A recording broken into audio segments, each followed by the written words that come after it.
Hello everyone previous भिडियोमा हामीले चाहिँ द चाइनिज पोस्टम्यान प्रब्लम पढेको थियौं। त्यो चाहिँ युलर साइकल फाउन्ड गर्नको लागि विथ सर्टेस्ट वेट भन्ने हामीले बुझेको थियौं भने देन हामीसँग एन्सर छ the travelling salesman problem.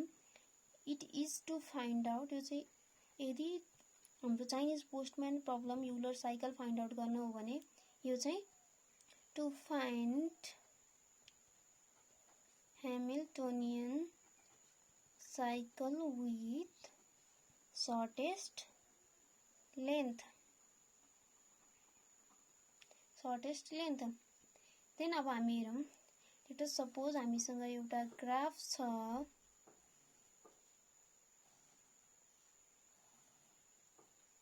B1 B2 B3 B4 3 2 1 1 4 2 यसमा वेट छ। देन हामीलाई ह्यामिल्टोनियन ग्राफको बारेमा अलरेडी थाहा छ, the vertex can't be repeated. Vertex repeat नगरिकन अल भर्टेक्स चाहिँ कभर गरेर हामी गिवन भर्टेक्समा रिटर्न हुन सकिन्छ भने that's called Hamiltonian graph. So हामीले पनि यहाँ ह्यामिल्टोनियन साइकल फाइन्ड आउट गर्नु छ and Hamiltonian cycle with shortest weight find out गर्नुपर्ने छ।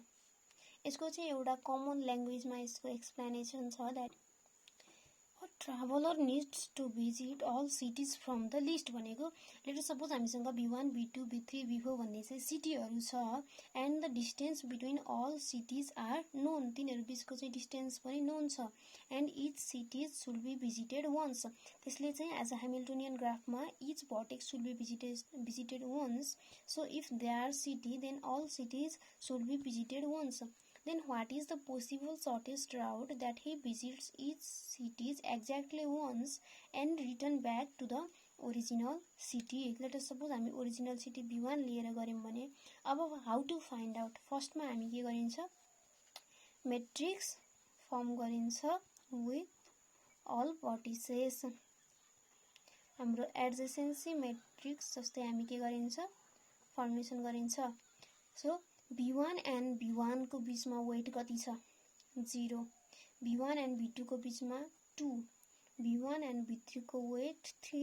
B1 एन्ड B4 को 1। B2 B1 को weight 2। B2 B2 0। B2 and B3 को weight 1। B2 B4 4।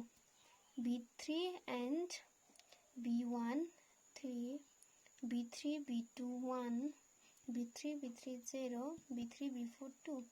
B4 B1 B4 B2 B4 B3 B4 B4 0। Then अब हामी यसमा चाहिँ shortest weight जुनको चाहिँ सर्टेस्ट वेट छ त्यो भर्टेक्समा हामी फर्स्टमा जान्छौं। हाम्रो ओरिजिनल सिटी B1 थियो, सबैभन्दा सर्टेस्ट कुनमा जान छ, B4 मा। सो हामी फर्स्टमा B4 मा जान्छौं। देन B4 बाट सबैभन्दा सर्टेस्ट कुन छ, B1 छ। यो आफ्नै लेख्ने कुरा भएन, B1 छ बट B1 अलरेडी आइसक्यो। सो एनदर सर्टेस्ट B3 छ। B3 बाट B1 अलरेडी गइसक्यो लिने कुरा भएन बट सर्टेस्ट छैन, B2 छ सर्टेस्ट। देन यसमा हाम्रो चारवटै सिटी कभर भयो। देन अब B2 बाट हामी B1 मै हामी ब्याक जाने भयो। ब्याक जाने वे छ हामीसँग 2 वेट छ भन्नुको मतलब। सो यो चाहिँ हाम्रो के भयो, shortest Hamiltonian cycle with shortest weight. अब वेट कति भयो त, B1 बाट B4 हाम्रो कति थियो, B1 बाट B4 1। B4 बाट B3 2। B3 बाट B2 1 एन्ड B2 बाट B1 2। सो